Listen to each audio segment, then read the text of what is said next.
Hablando de la sobremesa, que es un programa que tienes con tu familia drag. Ahorita que lo mencionas, ya no soy parte de la sobremesa. De hecho, de la casa tampoco. Cuestiones personales, amiga. Siempre es muy importante la búsqueda de la congruencia en lo que uno hace. Hola amigos, yo soy Nita, qué bonita, y bienvenidos otra vez a mi canal.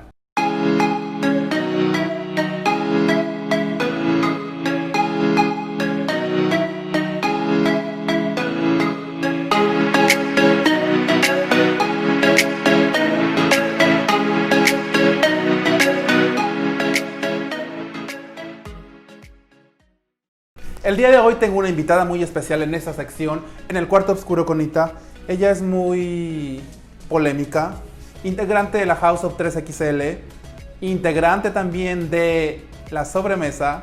¿Qué les parece si recibimos en este cuarto oscuro a Insomnia?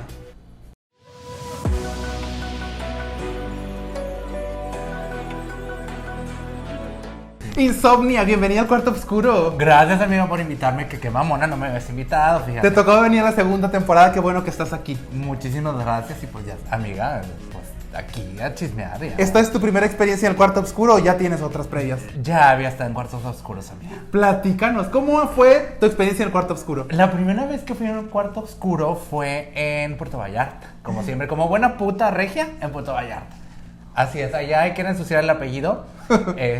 Y pues fue como muy interesante, pero muy extraño. ¿Por qué? Porque pues era la primera vez y yo tenía mucho miedo porque pues iba solo para empezar, obviamente. Que yo creo que pues lo ideal es ir solo, ¿no? Pero entre tanta gente, o sea, lugareños y luego visitantes, turistas y no sabes, extranjeros, etc., pues no sabes lo que te toca. Y pues una se va dando. ¿Y qué te tocó? ¿O no supiste? Fíjate que esa vez no me acuerdo. O sea, creo que me fue bien, pero es que la anécdota de ese viaje no fue el cuarto oscuro. Digo, en su momento fue la primera vez y fue ok, se me quitaron las ganas. Y luego conforme regresé ya en este mood, pues ya iba, pero ya iba más segura, más preparada. Ya más experimentada. Claro, ya nadie me iba a ver la cara de pendeja. ¿Y en Monterrey te ha tocado? En Monterrey sí he ido. Y la primera vez fue en la casita y fue hace no mucho tiempo, o sea, por lo menos no más de 10 años. Yo nunca he ido a la casita, pero entiendo que ahora la casita, porque cuando vino Lilith Bardo en la primera temporada del Cuarto Oscuro, nos platicaba que en su tiempo en la casita era un concepto diferente. ¿Qué concepto te tocó a ti? Fíjate que me tocó la que estaba ahí en Washington y la primera vez sí me dio mucho miedo. Ahí sí me dio miedo, la neta, porque, pues, o sea, hay espacios donde... Que algunas de las más drag andan ahí, dicen. No supe yo. ¿No te tocó? ¿Alguna conocida te tocó? Fíjate que no me tocó absolutamente, afortunadamente, ninguna... Que sí fíjate que una vez me topé a una, pero en otro lugar, y ya hace no mucho tiempo. Y justo de la más draga 3, fíjate. ¿De los vapores? ¿O de qué? No fue otro lugar. Así otro cuarto oscuro. Ajá, como que una de esas casas que se ponen de moda, ¿no? En el centro. Ay, pues Aria una vez encontró a Helvética. Ah, sí, son también, muy así. Fíjate, son bien así. Son muy así ellas. Pero bueno, regresemos. Acá en Monterrey, ¿a quién te encontraste? Mira, para empezar, arrieros somos y en el camino andamos, amiga. Entonces, pues una indiscreción. La vez que a mí me tocó, todos me dijeron. A esa sí es tener mala suerte. Eso sí, hasta video hay y todo. Pero bueno, vamos a empezar esta plática. Tú dime. Con el inicio. ¿Cómo llegó el drag a tu vida? Acuérdate, bueno, tú estabas ahí presente cuando yo soy llegó. parte de toda tu historia, pero la gente quiere conocerte. Muy bien. Fíjate que yo creo que debió ser cuando estuvimos en el primer aniversario de Regias del Drag. Andaba yo muy borracho. En Brut. En Brut, porque de hecho fue el último show, lo último que se hizo en Brut. Y después de ver a todas participar la primera y segunda temporada, todo estuvo increíble. Al final, los últimos shows que para mí, o sea, todos estuvieron increíbles, pero como que los que me dieron mucho impacto fueron el de Chakra y el de Mista en particular. Y ahí fue cuando dije, caray, o sea, aquí hay una oportunidad interesante de hacer cosas como más creativas, como más out of the box. Y hasta ahí, o sea, como que me quedó el gusanito Y después de ahí, pues ¿Pero te imaginabas, te veías alguna vez vestida, en bonita, ¿Cómo te veías? Fíjate que cuando empecé así como que con esa inquietud, y yo solo en mi casa, ya sabes, en la jotería, primero quería ser una superhéroe. O sea, que primero quería ser una superhéroe y ya tenía nombres. ¿Cómo te ibas a llamar? Se iba a llamar Iron Fierce. Ay, creo que sí me acuerdo, sí me acuerdo. Entonces, pues era como esta onda y hasta que llegó Mariana Grande, ¿verdad? Dije, no, pues no puedo, no es no va por ahí. Y en realidad lo dejé hasta después que se dio aquella gran reta en tu evento, ¿te acuerdas? Sí, me acuerdo. Que nos pusimos de acuerdo de que, bueno, vamos a retarnos de figuras. Estábamos organizando un evento a beneficio en el que invitábamos a muchos drags, pero ni Insomnia ni yo hacíamos drags. Estábamos como que organizándolo. Entonces dijimos, bueno, tenemos que tener un evento especial, pues para que la gente nos vaya a ver, ¿no? E empezamos a inventar una pelea en redes sociales en la que en post él ponía cosas y yo le respondía y nos empezamos y la gente se lo creyó. Porque la gente dijo, ay, sí, pues resuélvalo en el escenario. Y fue nuestra primera vez en drag. O sea, nos dragueamos supuestamente para ir a hacer una batalla de lip sync o una batalla de shows. Y ganaste. Y sí, la verdad es que estuvo muy divertido esa vez porque justo era eso. O sea, íbamos a chusquear. Bueno, pero en ese momento ya se vislumbraba la Insomnia que soy. En mi caso, pues yo no era nada, era una vestida, una travesti nada más. Pero tú ya tenías la construcción del personaje bien cimentada.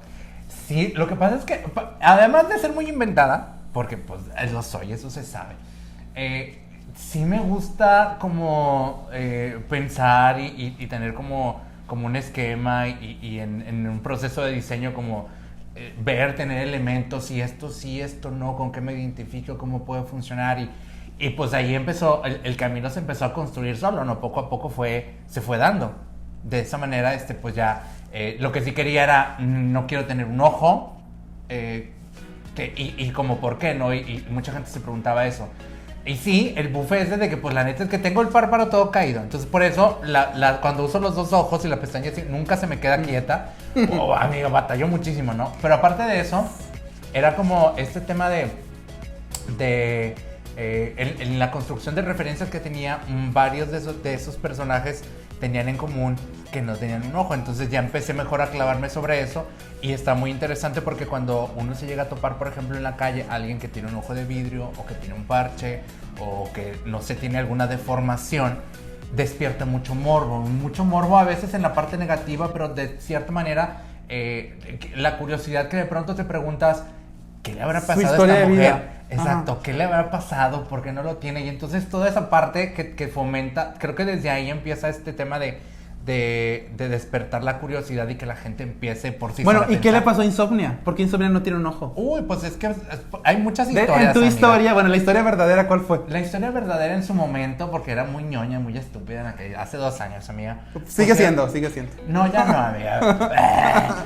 Pero fíjate que sí pensaba como que en esta parte de una mujer que pudo haber perdido algo muy valioso, que pudo haber perdido como un gran amor. Es algo que se lleva, ¿no? Cuando una persona te quita algo, o sea... Casi siempre se lleva en el corazón. Exacto, ¿no? Y aquí no, o sea, pues se llevó el ojo. Como el perro, la otra. Entonces, pero a partir de ahí, eso fue como una pequeña construcción en una historia, ¿no? Pero al final, pude entender de que, pues, en realidad cualquier cosa, o sea, cualquier historia puede ser válida para justificar no tener un ojo. Empezaste como fan del drag, fan de Regias del Drag, y luego llega la oportunidad de participar en Regias del Drag.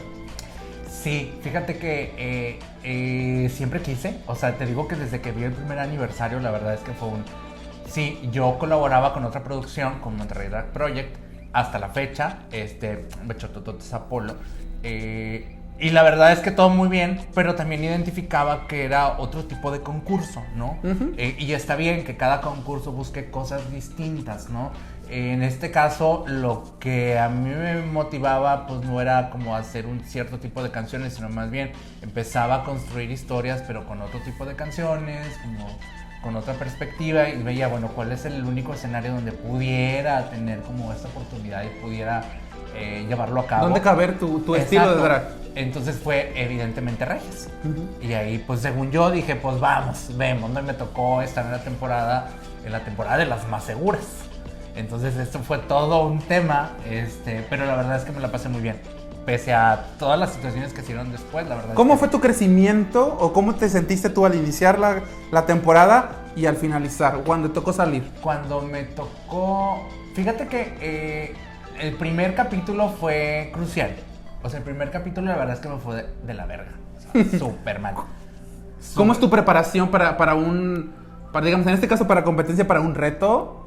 O para tus shows después de... ¿Cómo es la preparación? ¿Cómo es la concepción de un show? Porque estoy seguro que muchas se identifican o les gustan tus shows, pero no saben qué ocurre detrás. Fíjate que, por ejemplo, busco... O sea, estaba el reto y de pronto es, ok, hay que hacer... Al principio era...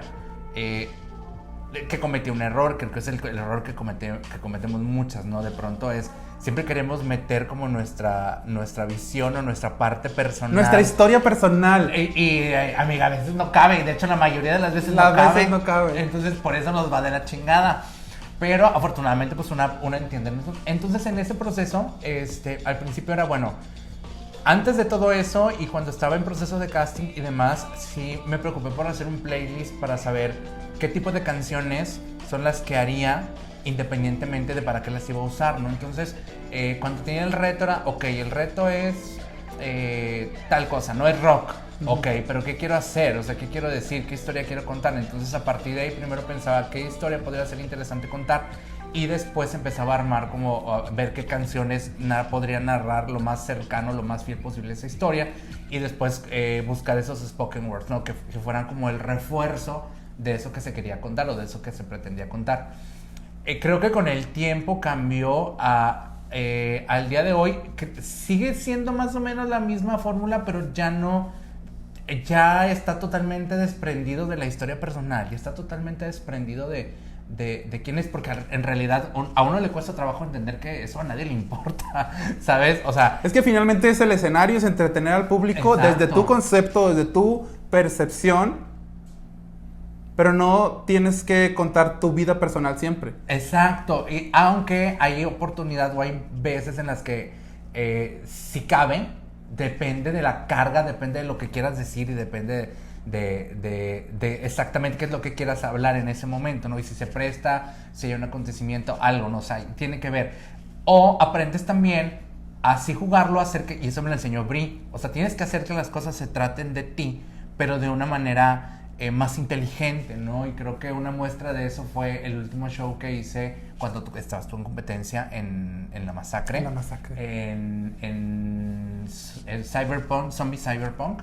A mí esa noche en particular me pareció una noche increíble. Todos los shows, todos los que se presentaron en tu competencia esa noche estuvieron brutales y los invitados también. Y por ejemplo, traía ya como una idea de lo que quería hacer exactamente, pero cupo perfectamente un asunto personal y lo disfruté muchísimo, ¿no? Y creo que fue una noche maravillosa en general, pero es eso, ¿no? Recordé mucho esas palabras de Brie, ok, sí puedes hacer que se trate de ti, pero tienes que ser inteligente para hacerlo. Y creo que se prestó muchísimo el reto, la selección de las canciones, lo que pasó y estuvo increíble. ¿Estabas en la temporada 3 o 4 Regias del Drag? Fue 4.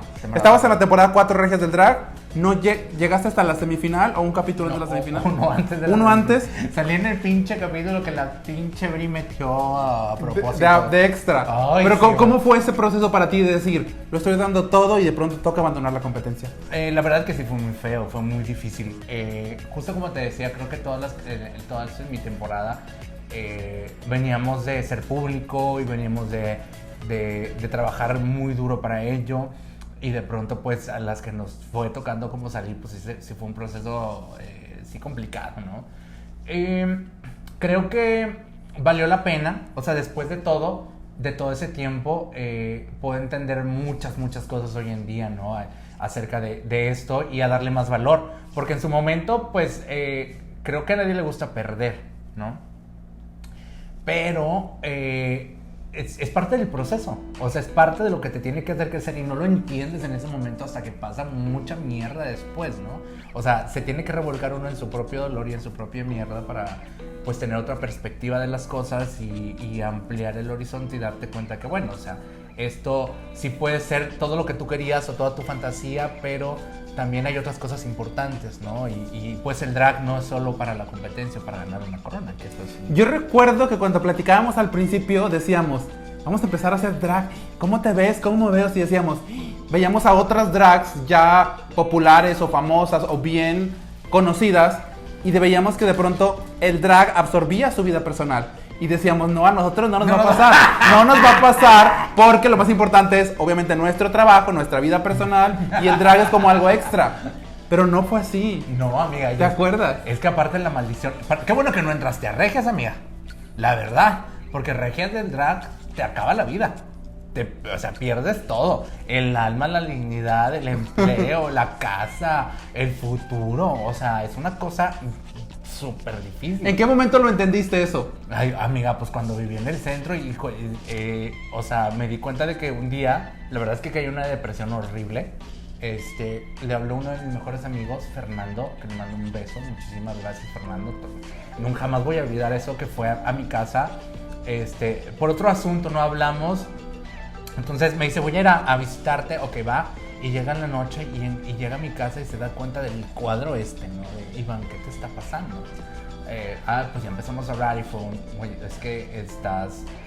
si te das cuenta que estás dentro de un cuadro depresivo, y yo, sí, pero no sé qué hacer, ¿no? Entonces, gracias a él, la verdad es que pude empezar a poner orden y empecé a darme cuenta de, amiga, date cuenta de todo eso y lo logramos, ¿no? Lo primero que me dijo fue, mira, necesitas has tenido una mascota. Y yo, no, loca, estás viendo que mi vida es una mierda y no puedo ni conmigo y cómo voy a lograr hacerme cargo de alguien, ¿no? Entonces, pero fíjate que la vida te trajo a un gatito que no tiene un ojo.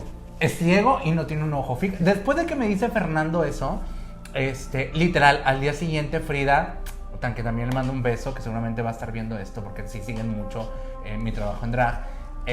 Veo en su perfil de Instagram que pone a Matt, ¿no? Le puso Matt en ese momento.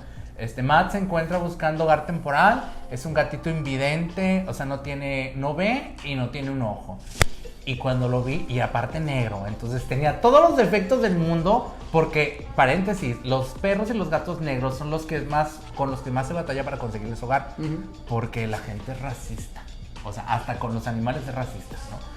Entonces a partir de ahí pues ya empezó la recuperación, ¿no? De, ok, hay que, pues, sí, el drag es importante y no lo quería dejar porque me daba mucha vida, es muy, muy importante para mí, pero pues no puede ser más importante que mi vida personal. No puede pero ser. Luego viene la invitación al All Stars de Regias del Drag y dices voy. ¿Por qué? Fíjate que más que invitación, la verdad es que yo como quiera seguía teniendo la espinita, ¿no? O sea, sabía que había errores, que había cosas que quería, que necesitaba en un momento dado como remendar, ¿no? Ciertamente también entendía en el proceso que que me ayudaron, que Yo Llorando fue una pieza clave para mí en este entendimiento. Y era, a ver, es que no tienes ningún compromiso con nadie, o sea, tu drag es tuyo. Y en todo caso, si te lo debes a ti, dale, pero no hagas las cosas esperando a obtener algo más. O sea, porque esto es un proceso tuyo y es algo tuyo. Entonces, creo que eso ayudó un poco. En su momento, sabía que se estaban deslindando varias porque el cast original no fue el que ustedes conocieron. O sea, fue un deslinde, entonces se fueron agregando hasta que llegó un momento en el que bien decían que éramos el cascajo, ¿no? Todo el cascajo, lo que nadie quería de Regias, estaba en el All Stars, ¿no? Yo le mandé un mensaje a Bri, me acababa de enterar de que alguien, no recuerdo quién, acaba de dejar el cast y todavía quedaba, ya habían grabado, fíjate, ya habían grabado una parte, la primera parte del promo. Promocionales. Ajá. Entonces supe que entró Débora, algo así, fue de las últimas, y luego fue como que, y dije, chingado, voy o no voy, chingue su madre, sí voy. Y le hablo a Bri, le mando un mensaje, oye Bri, me acabo de enterar que todavía tienes lugares para los Stars, ¿qué onda? ¿Se arma? Y me dice, oye, pues déjame ver porque es que ya grabé, pero voy a analizar, la chingada. Al día siguiente me dice, oye, sí, grabas promo el sábado, ¿no? Entonces era como un jueves en la noche, no tenía nada, no tenía dinero, no tenía ni puta idea qué chingados iba a hacer, no tenía ni los retos, pero dije, bueno, pues total voy a hechizar. Y ahí me ayudó Ramona también con algunas cosas para armar un look que estuvo horrible, amiga, pero pues era lo que había. Y al final, pues ya llegamos y pasó lo que tenía que pasar también en el All Stars. Diferente viviste en la temporada 4 de Regias del Drag al All Stars, ya teniendo una historia y ya conociéndote más. Fíjate que fue de alguna manera un poco más fácil entender algunas cosas. Sabía perfectamente cuáles eran las áreas de oportunidad y lo que tenía que reforzar. Entonces eso lo volvió un poco, de cierta manera, más sencillo. El asunto con el All Stars al final fue que para todos es bien sabido que se atravesó por un momento complicado con el antro, en donde pues empezaba a hacer gatadas, ¿no? A la producción. Y esto permeaba directamente con el público y con los ánimos del público y la experiencia, que eso es súper importante.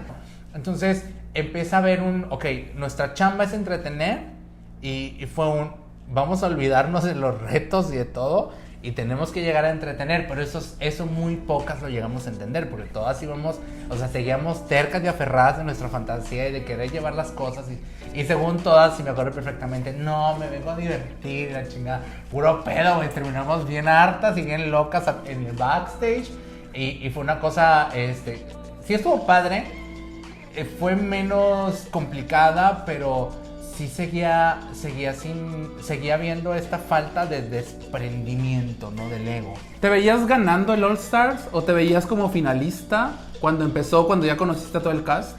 Yo creo que en algún punto dije, quizá puedo llegar a la final, porque pasaba que todas eran chuscas. Todas eran, y a excepción de Samantha, que sí es muy chusca y es muy buena. Pero, por ejemplo, ella es más vedetosa y más brincona, ¿no?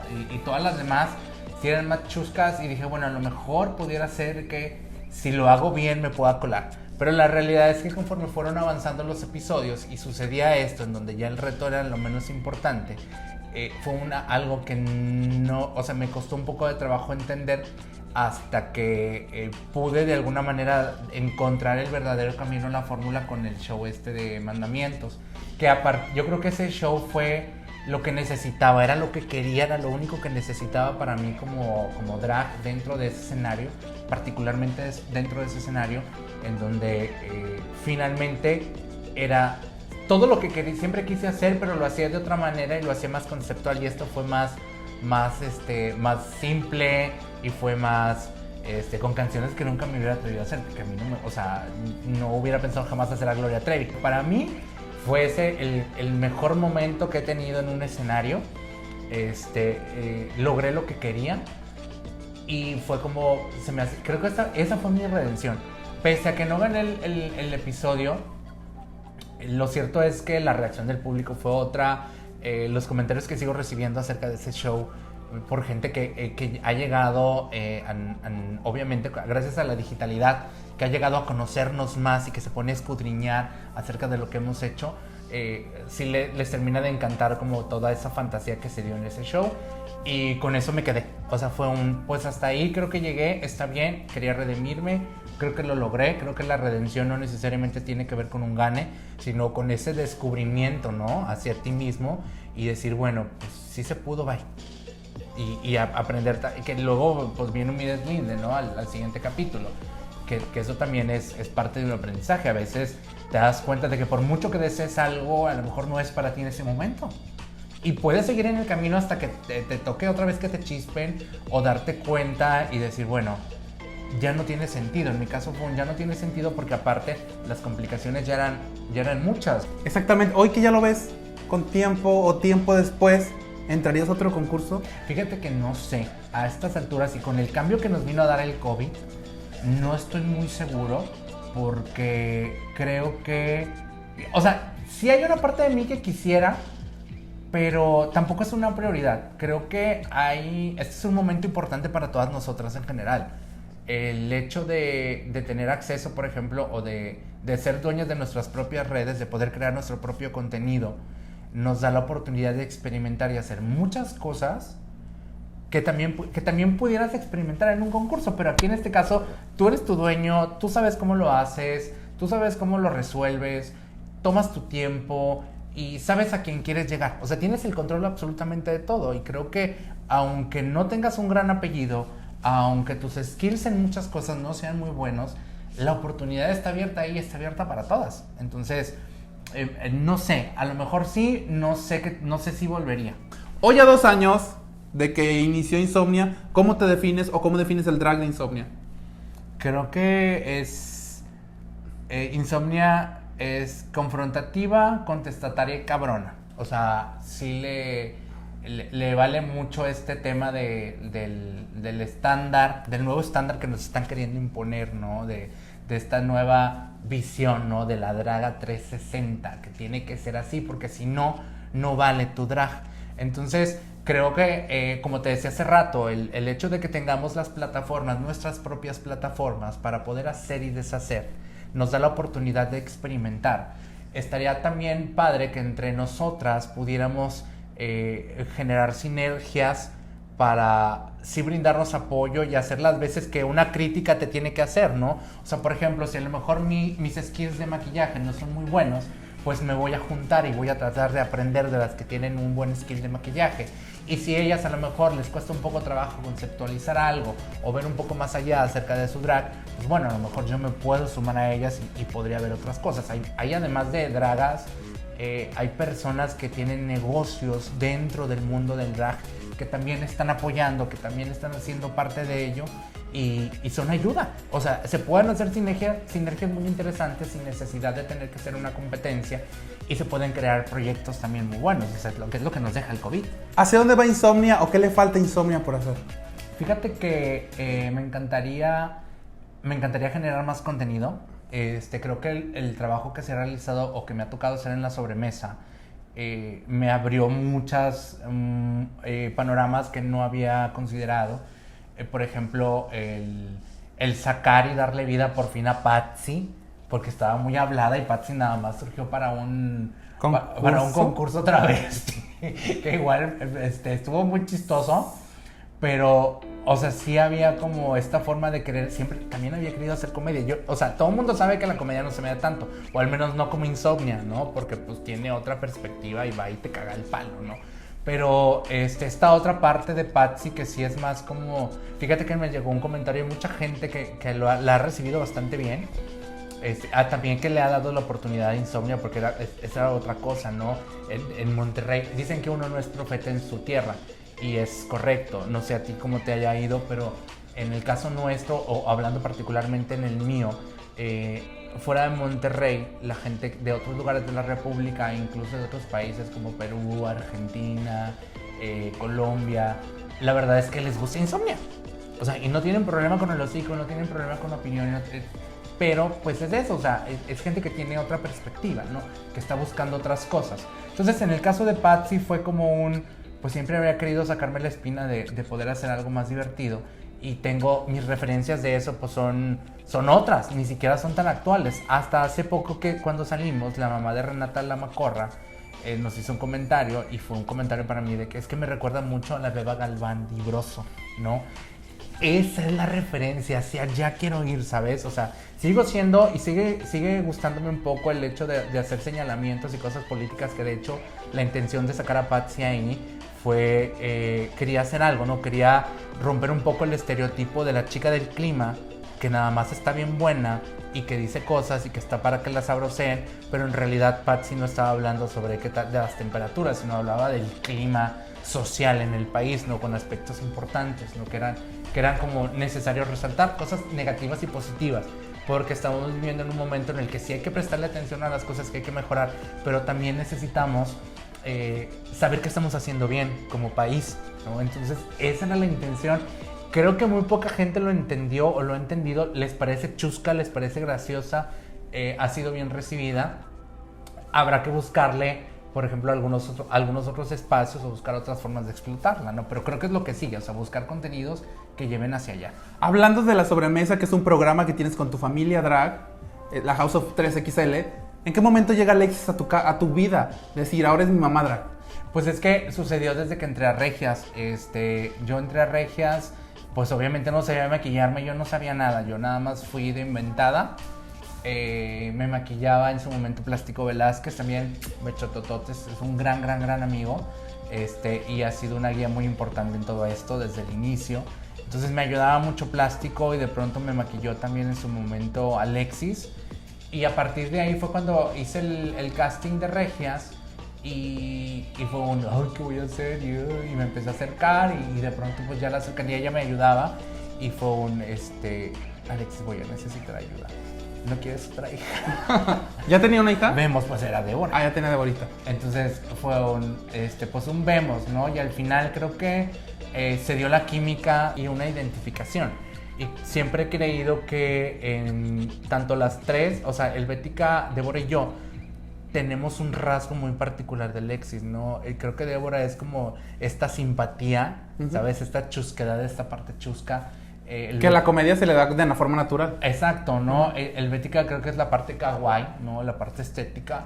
Y conmigo es la parte grotesca que todo el mundo conoce de Alexis. Bueno, en realidad no todo el mundo, que así fueron sus inicios, que luego ya se asustaron cuando luego... ¿Que lo vieron? La vieron, sí. Pero en realidad esos siempre fueron sus inicios. Y a partir de ahí fue cuando me hice parte de la casa. La verdad es que yo no figuraba tanto porque, como te decía hace rato, cuando empecé a darme cuenta que mi vida personal tenía que ser más importante, a la casa le estoy muy agradecido por toda la oportunidad, Alexis, por haberme ayudado, por haberme recibido y enseñarme como pues, la base, ¿no? Y entender también muchas cosas con respecto al drag, a mi casa. Ahorita que lo mencionas, ya no soy parte de la sobremesa. ¿Ya no? No, ya no soy parte de la sobremesa, de hecho de la casa tampoco. Me despedí de ellos esta semana. Cuestiones personales, amiga. Creo que siempre es muy importante, y eso lo aprendí justo este año. O sea, recibí como muchas lecciones en mi primera parte del año, y una de ellas es la búsqueda de la congruencia en lo que uno hace siempre, no en lo que uno persigue. Entonces, cuando empezamos la sobremesa, la intención era generar un contenido. Primero que nada porque no había trabajo, ya no había nada que hacer. Entonces, fíjate que sucedió que desde hace un año había proyectos, había necesidades, ¿no? Para poder armar algo como casa, porque siempre fuimos una casa, o siempre hemos sido una casa unida. Entonces, con el boom de La Más Draga, o sea, venía como mucho trabajo para Alexis y venía también como esta necesidad de que tenemos que apoyar, ¿no? Pero no nada más así como que, ay, déjame, te pongo la peluca y te subo el cierre. O sea, era mucho trabajo que implicaba también... La producción, contenidos y demás. Y otro tipo de trabajo que no necesariamente era el drag. Es decir, pues se necesita el apoyo de alguien administrativo que vea y consiga y haga cosas. Y por el otro lado también la parte de producción, la parte creativa.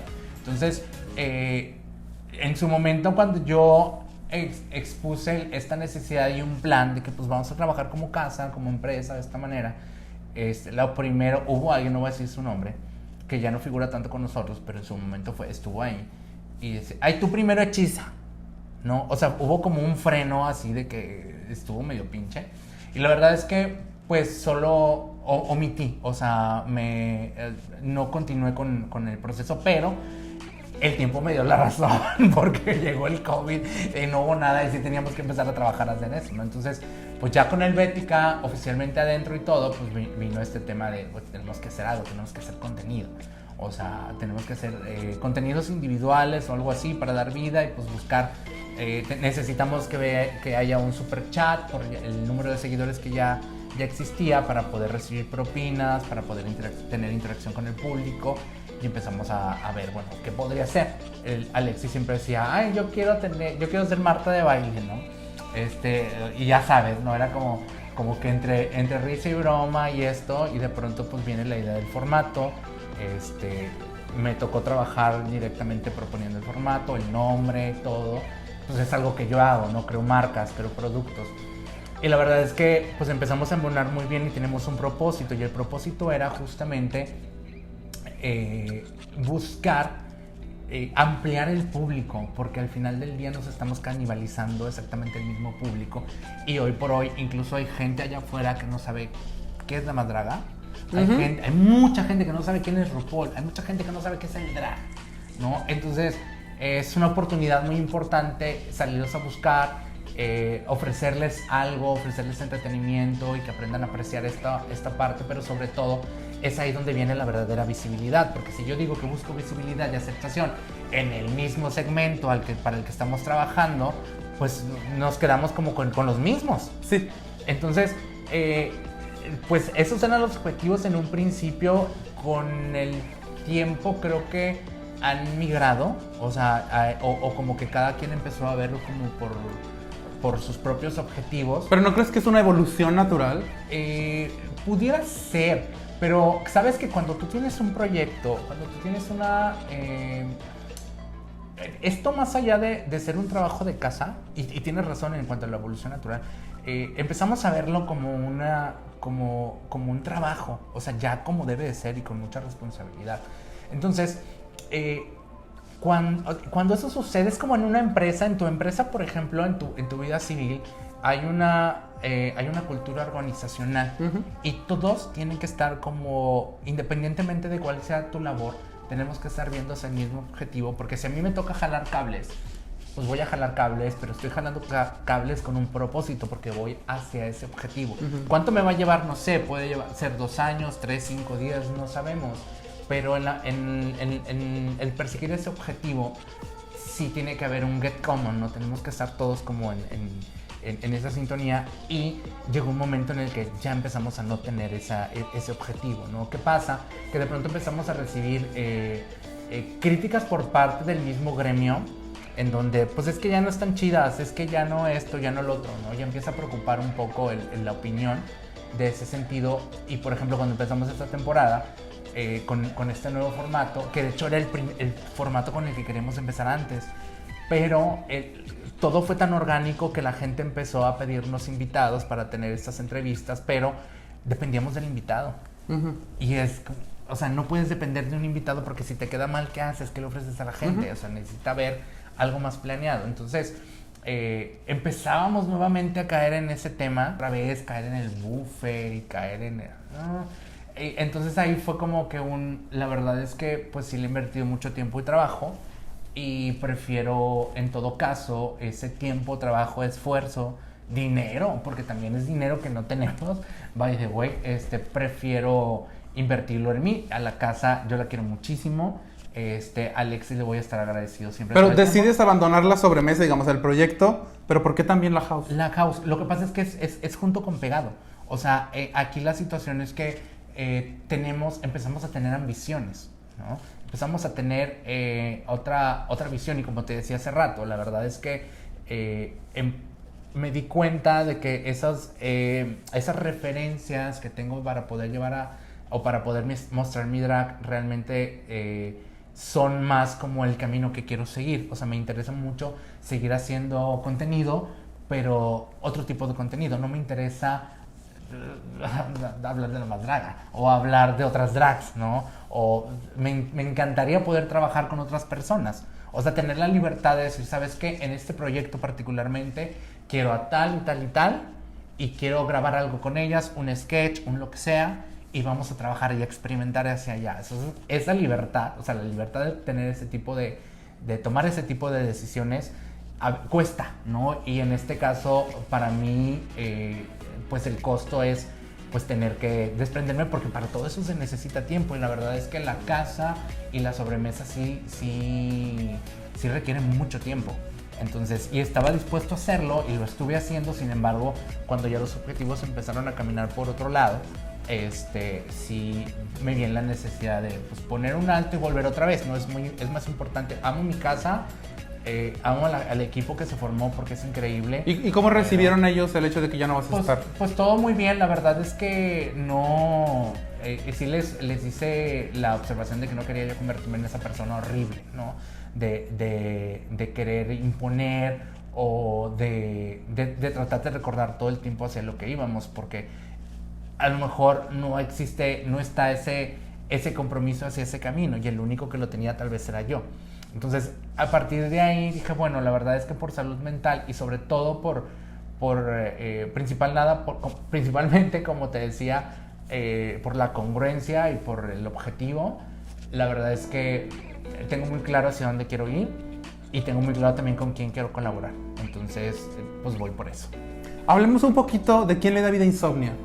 Gregorio Iván, ¿qué podemos platicar de él? De Gregorio, fíjate que Gregorio es una persona pues súper simple, o sea, súper simple en todos los sentidos. La verdad es que es muy desenfadado ante la vida, casi cuarentón, ya aparte también, ya se tiene que sentar, ya tiene que entender. Ya se cansa cosas. una. Ya le duelen las rodillas, le duelen los pies con los tacones. Es alguien muy creativo, muy... creo que es... Ay, qué difícil. Creo que sí, de repente es pesado, o sea, bueno, no pesado, pero es que sí es muy insomnio. Muchas veces. ¿Te parecen mucho? Sí, un poco, pero ¿sabes qué? Que esos son rasgos también mucho de mi madre. O sea, mi mamá es perra, mi mamá es cabrona, o sea, pero así, cabrona mal pedo, ¿no? Entonces, creo que muchas de las veces me tocó ser como parte de esta generación de gays, al menos en la cultura mexicana, que crecieron con la amenaza de si tengo un hijo maricón, lo mato, ¿no? Por parte del machismo, ¿no? Porque por este temor, pero yo a través del tiempo he entendido que en realidad pues no era como una amenaza como tal. Creo que se debe a que durante mucho tiempo al homosexual en México se le marginó, se le trataba mal y era ese temor, ¿no? De que me pasara lo mismo. Entonces esa educación rígida, esas formas de llevar mi vida o de educarme, o de tratarme de llevar por un lado, que no pasó, o sea, porque rebelde desde chiquilla, entiendo que eran como esta forma de aprender a defenderme, ¿no? Y aprender a defenderte de todo, de todo y de todos. Ante cualquier cosa que te amenace, o que quiera hacerte sentir menos, o que quiera invisibilizarte, o que quiera no hacer válida tu persona. Olvídate del drag, porque existe allá afuera mucha gente que te invalida, o sea, incluso el simple hecho de ser parte de la comunidad LGBT, o sea, de cualquiera de las siglas nos invalida. Los gays tenemos todavía un poquito más de privilegios que todas las demás siglas, ¿no?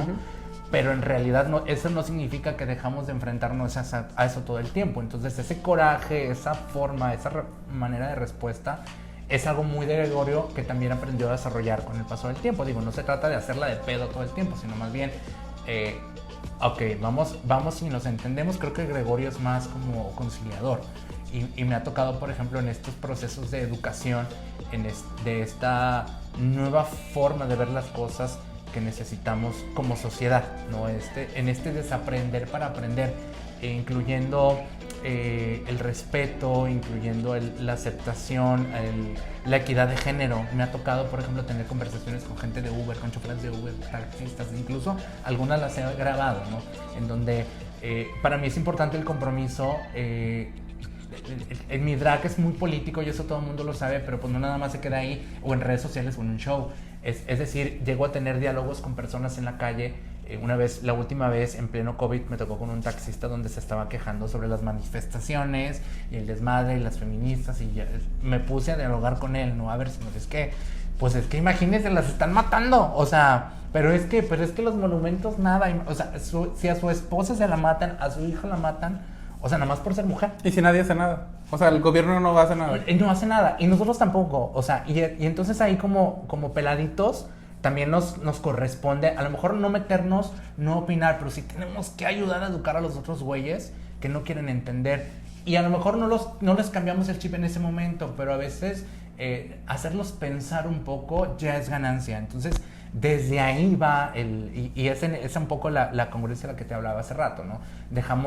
Habría que dejar también de hacerla solo en redes sociales y dejar de criticar y de señalar quién está haciendo mal las cosas, sino de verdad a sentarnos a educar o por lo menos a mostrar cuál es el panorama correcto de esto que necesitamos. Ya olvídate de que sea para la comunidad LGBT, es para todos en general. Hablando de tu familia biológica, ¿cómo ve tu familia el drag o cómo ve Insomnia? Fíjate que mi papá se mantiene muy neutral. La verdad es que pues él prefiere hacerse la vista gorda, pero todo chido. La verdad es que a mi mamá sí le molesta mucho. ¿Pero te ha visto en Insomnia? ¿Ha visto fotos o algo así? He visto fotos y se ha molestado mucho. De hecho, hay un pequeño distanciamiento desde el principio de año hasta la fecha. Digo, nos hemos hablado y de vez en cuando, hola, ¿cómo estás? ¿Todo bien? Perfecto, bye. Besos. Y hasta ahí. A veces es necesario pues este distanciamiento, ¿no? Poner tierra de por medio y al final pues creo que pues las cosas se tendrán que entender. O sea, no hay que buscar ni tampoco a la victimizada y esas cosas.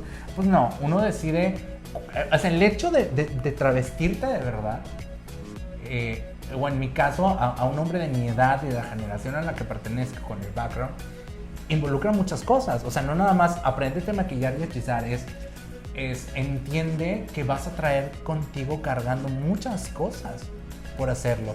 Y la verdad es que los zapatos no son cómodos, las medias no son cómodas. A mí las pelas me cagan, pero pues es algo que se tiene que usar, ¿no? Porque es parte de, es como, ok, está bueno. Hablando de eso, ¿qué consejo les puedes dar a las niñas que están empezando en el drag y que de pronto se enfrentan a estas barreras o a estos, tú no hechizas, tú no lo haces bien, tú nunca vas a mejorar, etcétera? ¿Qué les dices? No dejen de hacerlo. No dejen de hacerlo. Porque siempre va a haber alguien, o sea, nunca vas a tener contento a nadie. Aún y cuando seas muy pulida y cuando seas muy perfecta en tu look y en tu apariencia, siempre va a haber alguien a que le vas a molestar. Porque es esto, o sea, estamos nosotros rompiendo un esquema y a pesar de que es 2020, que se supone que vivimos en una sociedad muchísimo más abierta, la realidad es que siempre vas a tener detrás de ti alguien que te esté jodiendo la vida. Entonces, imagínate si te detienes nada más porque alguien te está jodiendo, pues nunca vas a lograr nada, ni a emprender un negocio, ni a hacer realidad tus sueños. Y si para ti hay algo detrás del drag, de solo vestirte de mujer, no lo sueltes, no lo dejes, trata de perfeccionarlo, acércate, busca, practica. La práctica es el maestro. Y jamás te detengas por alguien que te esté señalando, y es más, y que porque es que no te sabes hacer la ceja, pues hazte la más grande, pero es que los labios, hazte el hocicote así que te valga, ¿no? Pero es que no te sabes peinar, saca pelucones así enormes, hechos nudos si tú quieres, no, pero no te dejes, o sea, dale donde más les duela. Así es como funciona esto, y en el acto, o sea, también practica y mejórate, creo que es lo mejor que puedes hacer. Y si de verdad lo amas, si de verdad esto es para ti, lo vas a entender y vas a llegar a donde tú quieras. Solo nunca dejes de hacerlo. Insomnia, muchas gracias por venir al Cuarto Oscuro. Hay muchas cosas que nos faltaron por decir. Espero tenerte muy pronto por aquí otra vez. Amiga, pues ya sabes. Y espero acompañarte y seguirte en tus nuevos proyectos, en tus próximos proyectos. Y queremos todos seguir viendo mucho Insomnia. Muchísimas gracias y por supuesto tenemos mucho que hacer tuyo. Claro que sí, pero antes de que te vayas, hay preguntas esenciales de esta sección. A ver. ¿Cómo sería tu cuarto oscuro perfecto? Mi cuarto oscuro perfecto sería... necesito que tenga un área como con algunas lucecitas similares a estas, así como moraditas, como, ¿sabes? Pero que estuviera como prendiendo y apagando. Muy buena música. Eso sí, no circuit, no, creo que tiene que ser algo más... sí electrónico, pero por ejemplo mis playlists para cochinadas, así, involucra Hércules en Love Affair y esas cosas acá muy joteras, pero prendidas. ¿Qué más? Aromas, me encantaría que oliera el chocolate, amiga. El chocolate. Unas fresas con chocolate así derretido. Ay, qué rico. Ve tú a saber por dónde se las metieron para llenarlas de chocolate, pero... ¿Qué más? Creo que la música para el fornicio es fundamental, amigo. Y bueno, ¿y con quién entrarías? ¿Con quién te gustaría entrar a este cuarto oscuro que mencionas? Ay, no sé. ¿A quién quieres ver ahí? Híjole, pues no sé, creo que me gustaría... De preferencia que hubiera mucho extranjero, amiga. Mucho extranjero. Sí, papá, malinchista. Pues no malinchista, pero pues mira, si no te da pendiente perder la vergüenza y deshonrar el apellido. Bueno, Insomnia, muchas gracias. Esperemos que esta fantasía se cumpla muy pronto. Gracias por acompañarnos en esta emisión de En el Cuarto Oscuro con Ita. Ya estamos en la segunda temporada. Muchas gracias. Gracias por invitarme. Muchísimas gracias a todos ustedes por estar aquí. Y sigan a esta mujer. Es increíble y es una gran persona. Muchísimas gracias. Gracias.